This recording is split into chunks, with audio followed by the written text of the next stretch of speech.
आपका मकसद तो हमें मालूम है, 2014 से हमें मालूम है आपका मकसद क्या रहा है। कभी घर वापसी, कभी लव जिहाद, कभी ट्रिपल तलाक, कभी सीएबी, कभी एनआरसी, फिर दोबारा एनआरसी, मतलब के फिर 370। आपका लक्ष्य हमें मालूम है, आपका लक्ष्य मालूम है, आपका नजरिया भी मालूम है। आप नाम से, किसी के नाम से पता करना चाहते हो इस देश में वो रहेगा या नहीं रहेगा। आपने एक बड़ी आपत्तिजनक बात की शुरुआत में, आपने कहा कि वो जो मुसलमान यहां हैं उनको डर करने की जरूरत नहीं। किस मुसलमान के आपसे डर है? हिंदुस्तान का कोई मुसलमान आपसे डरता नहीं है।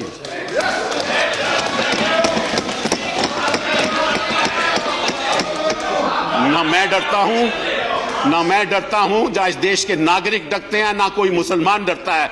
ये कह रहे थे कपिल सिब्बल साहब के आपसे कोई नहीं डरता मुसलमान। मैं तो नहीं चाहता डरे।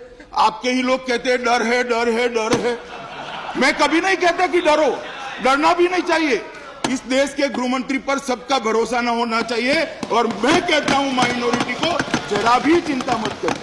और इस बिल के लिए भी, मान्यवर, इस बिल के लिए भी कहता हूं कि ये बिल भारत में रहने वाले किसी भी माइनॉरिटी को और विशेषकर मुस्लिम भाइयों बहनों को जरा भी नुकसान करने वाला नहीं, क्योंकि ये बिल सिर्फ उनको नागरिकता देता है, किसी की नहीं छीनता है।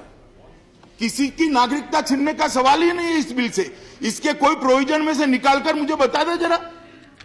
किसी की नागरिकता नहीं छीनने जा रहे हम जो वहां से बेचारे वो शरणार्थी आए हैं उनको दे रहे हैं। इसमें भला भारत के मुसलमानों को क्या आपत्ति होगी?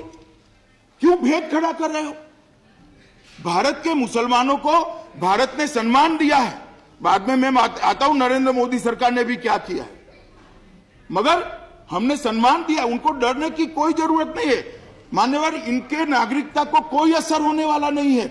ये तो वहां से जो प्रताड़ित लोग आए हैं, हिंदू है, सिख है, बौद्ध है, जैन है, क्रिश्चियन है, पारसी है, उनको नागरिकता देने का सवाल है, किसी को हटाने का नहीं। इसलिए मेहरबानी कर पॉलिटिक्स करिए, परंतु पॉलिटिक्स कर देश में भेद खड़ा नहीं करना चाहिए। मैं आज मन से आपको अपील करना चाहता हूं, ये बड़े संवेदनशील मामले होते हैं और ये जो आग लगती है वो अपने ही घर को जलाती है। इसलिए इस आग से किसी ने खेलना नहीं चाहिए। मान्यवर, 25 नवंबर 1947 कांग्रेस पार्टी के एक संकल्प को मैं पढ़ना चाहता हूं, जो कांग्रेस पार्टी ने अपनी कार्यकारिणी में स्वीकार किया। कांग्रेस पार्टी पाकिस्तान के उन सभी, अब शब्द प्रयोग सुनिएगा मेरा, गैर मुस्लिमों को,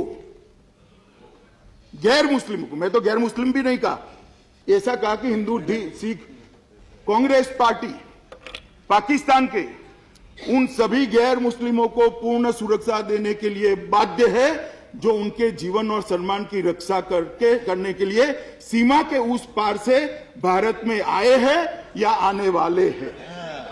अब साहब, आप कांग्रेस पार्टी के रेजोल्यूशन को भी नहीं आपने तो नहीं माना, हम मान रहे, हमारा विरोध क्यों कर रहे हैं?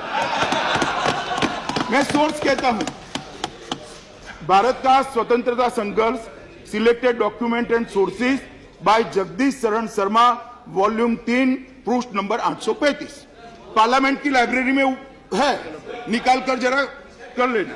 दूसरा, बैठिए जरा। दूसरा, महात्मा गांधी जी, जिसको इस देश का हर नागरिक मानता है, हर नागरिक मानना भी चाहिए, हम भी मानते हैं भैया, हम भी मानते हैं।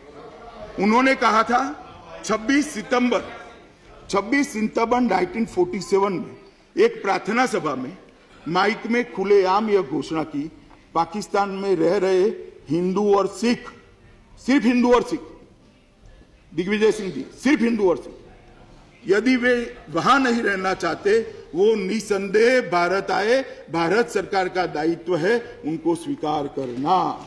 इस मामले में न सिर्फ स्वीकार करना, उनको रोजगार देना, मताधिकार देना, उनके जीवन को सुखकर बनाना, ये भारत सरकार का प्रथम कर्तव्य है।